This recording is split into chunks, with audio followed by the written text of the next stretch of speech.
nuko turishimye kukubona uyu munsi. Simbizi niba bari bankumbuye nta kibazo ariko bankumbura batankumbura ntabwo icyo bisobanuye. Urakoze cyane. Reka tukubaze ku nyigisho zimaze iminsi zinyura hano hanze cyangwa zivugwa n'abantu bakabyumva uburyo butandukanye. Bakavuga ngo ubuntu bwarabonetse, nimba ari ikigihe bwabonekeye, nimba ariho tukibimenya. Ndashaka kugira ngo usobanurire abadukurikira, abadukunda cyane hejuru y'icyo kibazo kimaze iminsi abantu bibaza hejuru y'inyigisho z'ubuntu. Ubuntu grace ni icyo bita gahunda y'Imana mu isezerano rishya. Hariho isezerano rya kera, isezerano ry'amategeko, isezerano rishya, isezerano ry'ubuntu. Bihera hafi hashoboka ni Yeremiya 31:31 niho twakwifashisha. Yeremiya 31:31 haravuga ngo Uwiteka aravuga ati dore iminsi nzasezerana isezerano rishya n'inzu ya Isirayeli n'inzu ya Yuda. Isezerano rishya nzarigirana n'inzu ya Isirayeli n'inzu ya Yuda, ridakurikije isezerano nasezeranye na ba sekuruza ku munsi nabafataga ukuboko kabakura mu gihugu cya Egiputa. Rya sezerano ryanje bararyishe, nubwo nari umugabo wabirongoreye, niko Uwiteka avuga. Aha niho hari ubuhanuzi ko hazabaho isezerano rishya. Umunsi ryabaye established, ryatangiye ni kuri Pasika. Yesu afata umugati, afata n'igikombe cya vino, abiha umugisha, abwira abigishwa be ngo aya ni amaraso yanjye, bishushanya amaraso yanjye amenwe ku bwanyu, amenwe ku bwa benshi, nk'isezerano rishya. Isezerano rya kera abantu biyungaga n'Imana bagahura nayo baciye mu maraso y'intama, guhera kuri Abeli ukagera kuri Yohana Umubatiza. Ariko mu buhanuzi turahabona muri Yeremiya 31:31 Imana yarabwiye Abisirayeli ko izashiraho irindi sezerano rishya. Ni ukuvuga ngo hazaba havuyeho irya kera rishaje. Isezerano rishya riza mu Baheburayo haratubwira ngo nk'irya mbere rigira akamaro, irya kabiri ntibari yaraje. Ubuntu ni porogaramu Imana yashiriyeho inzu ya Isirayeli n'inzu ya Yuda. Cy'isezerano rishya rikuraho isezerano rya mbere. Uvuze mu nzu ya Isirayeli n'inzu ya Yuda, ko numva twese tuba tubita ngo Abisirayeli. Woba ko dutandukanyiriza inzu ya Isirayeli n'inzu ya Yuda? Ayo masezerano yose nta banyamahanga arebwa nayo. Abanyamahanga nta sezerano bagiranye n'Imana. Qu'est-ce que c'est isezerano? Isezerano ni iki? Muri Bibiliya y'Igifaransa n'Icyongereza basobanuye ngo ni testament. Testament mu mico y'Abayuda ntabwo ihuye na testament yabo ngabo bandi batari Abayuda babwiriza ibitari byabo. Ni ukuvuga ngo ni nk'umubyeyi uhaye abana b'umurage agiye gupfa.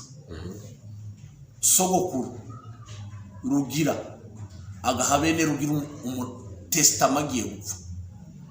Bene Bashinwa, bene Kingicungu bakavuga ngo ni iryabo. Ni bigaragaza ko bafite ubwenge bubahagije bonyine gusa. Isezerano rishya ry'inzu ya Isirayeli n'inzu ya Yuda. Dore ndashiraho isezerano rishya n'inzu ya Isirayeli. Testament igira agaciro kuba yihawe.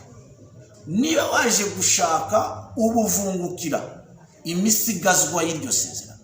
Niyo mpamvu isezerano rishya ryagize imyaka 2000 ritarabageraho.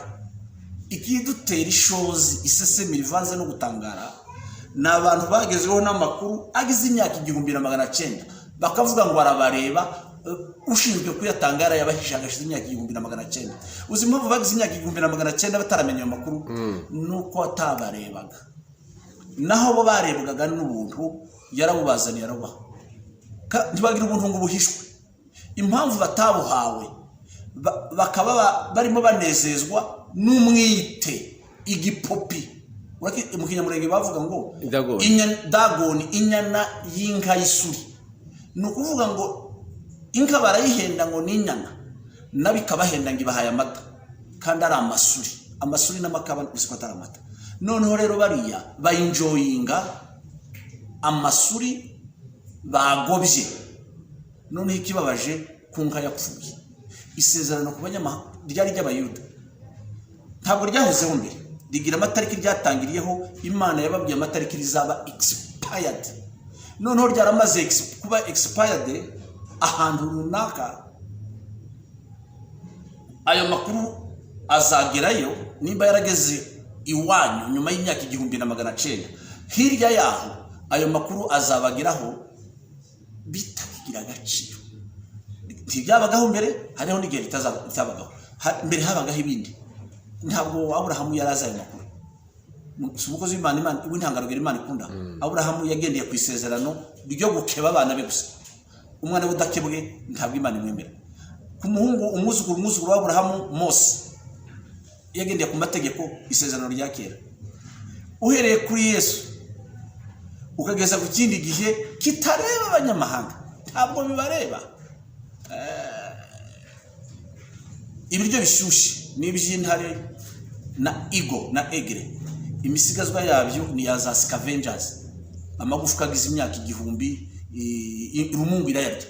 Sasa buriya buntu babwiriza ni nk'ibiryo bya rumungu. Ubuntu utabuhaye agaciro ni cyerekana ko utabuzi. Ni nk'umugore cyangwa umugeni ukarambagiza umukobwa. Itorero rya Yesu Kristo Paulo yavuze ngo narabarambagije, barambagiriza umukwe. Kuri conclusion y'itorero ni itorero rya Laodikiya, nimwitwara nabi nzabaruka. Umukobwa ukamurambagiza akiba, akaja gusambana, agasinda, umuhehesi, agakora ububwa bwose bushoboka. Ngo nagiriwe ubuntu erega nararambagijwe, barakubenga ugaterwa ikimenyetso kutazigera unashakwa n'uwo wakurambagije n'ubundi uzakurigiraho. Ni ukuvuga ngo kugira ngo tujye muri pratique, bavuga ko ubuntu bwaje mu isezerano risha ry'abandi. Uvuga no mu Gifaransa abantu bumva testament. Nouveau Testament nande yahawe nande? Yahawe abantu bari ku isi. Hanyuma bakabwira amakuru akabageraho nyuma y'imyaka 1900 bibareba. Donc Imana yabanje kubinjije yaraniye kubagezaho. Donc bahaye kado kadigize imyaka 1900 itarabashikaho. Ku rugero uwagiriwe ubuntu ni inkone yo muri Ethiopia. Umuntu yavuye muri Israel araguruka ajya kubumugezaho kuko bwa rubuntu ukiri fresh. Ntiyagenda n'amaguru, arapita Imana itamuterenge mutima irurenge cyangwa mu bijombo. Ako kantu usanga nk'ugasubiramo kuri abantu bakumva. Ndavuga ngo Imana yavuye umuntu yari muri Ethiopia, undi avahe muri Israel, araterurwa azanirwa bwa buntu kuko bumureba. Imana bayirohereje abantu 1000. Uribwa ko umunsi wa Pentecoste hize abantu 3000. Hanyuma bagenda babwira baba benshi, bose baba barakomeje guterurwa nka Filipo, bakagenda babazanira ubuntu bukiri valide. Ariko umuntu yabwira ubuntu bakakugiraho nyuma y'imyaka 1900 uko bakwitayeho. Kugira ngo tusane n'abasubira inyuma, kwanza ubuntu mu buzima muri ubuntu ni iki kwanza? Grace c'est quoi? Ni dispensation, ni periode Imana yashiriyeho nyuma y'amategeko ya Mose. Amategeko ya Mose yarebaga umunyamahanga waje kuyahakwaho, agategekwa kubaha Aburahamu bakamukeba, bakamubwira imiziro n'imizirizo n'imigenzo. Isezerano rishya bavuga muri by'abantu bose, ntabwo ari ibyo. Iyo abari by'abantu bose biba byarabagereyeho rimwe, hariho abantu byagenewe. Niyo mpamvu Yesu arimo abwira abagira iki, umugore yaje kumusaba ngo kiriza umwana, arabona ngo ndimo kubwiye ngo ndafata ibiryo by'abana mbihimbwa. Niko Yesu yamubwiye. Aravuga ngo sinaje gushaka ikindi, naje gushaka icyazimiye cy'umuryango nzi. Ndaha isezerano ry'umuryango wa Israel n'inzu ya Yuda. Mwarimu Ndabaruta, abagukurikira reka gushimire cyane. Ariko hari abavuga ko Pawulo ngo ari intumwa y'abanyamahanga.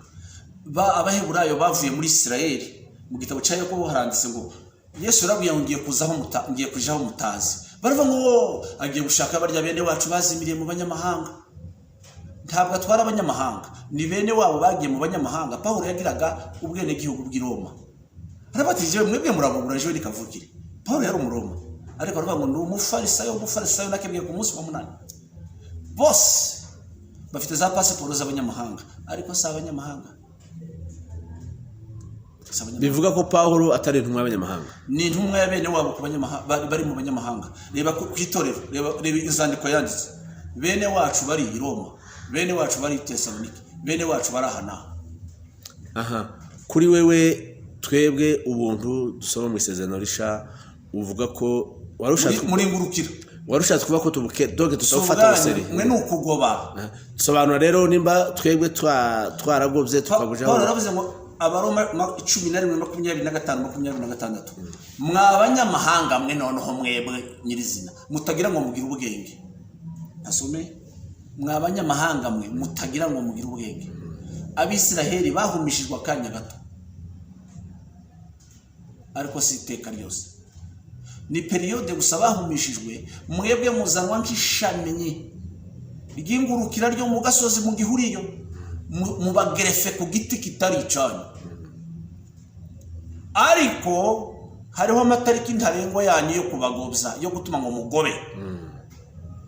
Itorero nirigera ku mubare ushitse Abaroma 11:25-26 agakiza kazasubira mu Isiraheli. Abanyamahanga nta numwe, abo bari mu banyamahanga nta numwe uzamira gukizwa. Duvuge ko abavuga ko ubuntu bwabonetse wakora icyaha utagikora ubwami turabufite, wababwira iki? Nta munyacyaha ukora icyaha, y'ubwe ni icyaha. Umuntu yarakatiwe arafunzwe imyaka 1000 n'abazamukomokaho bavukiye muri prison aho ngaho barakatiwe, cyangwa se iyo myaka yamaze gukatirwa kondane amo. None akayinjoyinga amakuru y'abari hanze, akavuga ngo twebwe abari hanze twarabatuwe, twarabohowe, twagiriwe ubuntu, kandi afungiye mu mwijima w'icuraburindi imyaka 1900. Uyu munsi wa none amenya amakuru yashize ngo haleluya twagiriwe ubuntu bwarashize butanamureba. Ni testament ireba umubyeyi n'abana be. Testament ndi sezerano. Kuri twebwe ubu twita abanyamahanga twakora iki? Watubwira ihe nama mwahawe igihe cyo kugoba kibaze nigishira ntawe uzongera kuza kugoba amasezerano n'imigisha y'Isiraheli. Twakwitwara gute rero muri iki gihe cy'ubuntu? Subu icyo gihe cyarashize naco. Wowe kugira ngo baguhe kado igize imyaka 1900 itarakugeraho, kandi baguhaye imyaka 1000 yonyine. Imyaka 1000 irashira itaragushikaho, biba expired. Iyo gahunda yarashize. Gahunda y'amategeko ntiyarangiye. Iya mbere y'amategeko ntabwo Mose waje kwisi imbere. Adamu yagiraga porogaramu y'igihe irashira agira imyaka 900. Ngishire hatangira porogaramu y'umuhungu witwa Seti igira imyaka 1000. Haza porogaramu y'umuhungu we Nowa igira imyaka 1000. Haza porogaramu ya Abrahamu igira imyaka ya umunsi umwe gusa. Hanyuma Abrahamu haza porogaramu ya Mose igira umunsi umwe. Nyuma haza porogaramu ya Yesu nayo yarifite gahunda y'umunsi umwe n'igice gitoya hafi iminsi 2. None yarashize. Hanyuma ngo mfite inkano yabyaye kandi ari Dagoni ari igipopi. Ningo kuja konka igipopi. Abari igipopi gifite n'amabere ko ntakirimo cyangwa indabo za plastiki. Babazaniye babigisha ubagiriwe ubuntu harabutinya gahinda umushyitsi. Atari ivyo ikira mu muntu ko atagira ubuntu ntahaga acira ubuntu ni vocabulary tabareba ntabwo ari byabo. Aho inyigisho bavuga ko abo buntu ngo ntibemere icacumi. Donc isadaka NDZM yego bavuga ko ari amategeko ya Mose. Tabara yabo tibibareba. Ira ni ibintu bitagatifu. Abraham yahuye na Melkisedeki ataraba ngo bamwigishe amubonye bwa mbere amuha igicacumi kuko byari byesitare muri we. Paulo aratubwira ngo Lewi yatangiye icacumi mu mugongo wa Abraham kuko bari mu murongo w'abatanga icacumi. Ntabwo bibareba. Abafilisitiya batanga icacumi cy'imbeba n'ibishute. Haraho batanga icacumi cy'ibishute n'imbeba nabo quelque part mu tubari bahari n'ahandi. Nuvuga ngo abigisha kudatanga icacumi ntacu barenganyaho. Oya no ntibibareba. Urabwira umufilisitiya ngo aje gukebwa kuba circumcisé birababaza. Muri kinegwe cya none abapagani babakene ntabwo bazi ikibazo gitabayuda. Abayuda batanga amaturo ku muhanda batari no muri Christianism batari no mu byo komana. Ubu bona busanduka buba ku muhanda bwa puberi tuno dushira mu ibishingwe muri Israel muri corona kugira ngo umuyuda atazasaba iboga bagira amoko 8 y'amaturo n'icacu. Abanyamahanga kubera ko tujuru bagoba iyo bumvisha agasharira n'agasenda karimo baracira kuko si ibyaboga. Naho umuyuda ndi mumubwira ibyo. Ibyo ntawe bizigisha umuyuda ngo atange icya 10 n'amaturo. Ako waruvuze ngo muri corona babigenje gute ni kamakuru. Abanyamahanga uzi ko basabiriza. Ibo bibaterifiye n'ishema kuba yahawe. Nico kikuranga kweka umunyamahanga. Arishima ngo eshe ubundi muntu yarampaye. Kuba Yuda ni igisebo ni igitutsi mu muvumo. Noneho ku bayuda bo babonye ko ubwo abantu bafungira ngo batarimo bakora hoya kuboneka umuntu usabiriza bahita bakora udusanduka turatwa amaturo bagenda badushira ku byapa mu muhanda muri Israel kugira ngo umwisirayeli aho gusaba byanditse mu gitabo cyo gutegeka kwa kabiri ngo mwene wanyu ntaka gukenera imbere umuntu yo avuye mu modoka cyangwa aciye kuri ako gasanduka ashira mu maturo akigendera bayita sadaka mu gihe burayi sadaka muzigo dufite ibintu byinshi biduriyeho n'ururimi cyane sadaka rero bakayishira ku nzira mwene babagaza akayikuramo ntabwo abanyamahanga barebwa no gutanga icacumi si ibyabo. Murakoze cyane kuri umwanya duhaye. Kiretse umwizera Imana ya Aburahamu wizera Imana ya Aburahamu wemera ibyo Aburahamu yose yakoze. Aburahamu yatanze icacumi giha n'umuntu wo mu yindi dimension yaravuye kunyaga inka za ni Loti wari wanyazwe inka Sodoma na Gomora banyazwe umuhanuzi w'Imana Aburahamu icitegerezo ku isi no muri paradizo. Aburahamu niwe wari president wa paradizo afata inkota afata indwara aratabara ubishingwa inka za Loti ko zanyazwe ni za Sodoma na Gomora zose aragenda arazigarura ahura n'umuntu utaba ku isi Melkisedeki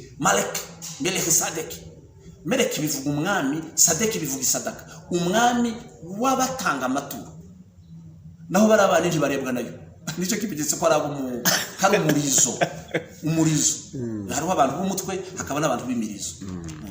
Urakoze cyane reka tugushimire wagira igitekerezo n'ikibazo yakwandika akazongera tukamuha ikibazo cyangwa icyifuzo kugira ngo mwene data azasobere kudufasha. Abana b'Aburahamu bose mu kwizera barebwa n'isezerano risha bakarebwa n'amaturo yose kuko ari abana b'Aburahamu mu kwizera. Naho kiranga umunyamahanga abihirwa sharirirwa niyo bamubwiye ngo akore icyo bene Aburahamu mu kwizera basangaga uhereye kuri circumcision.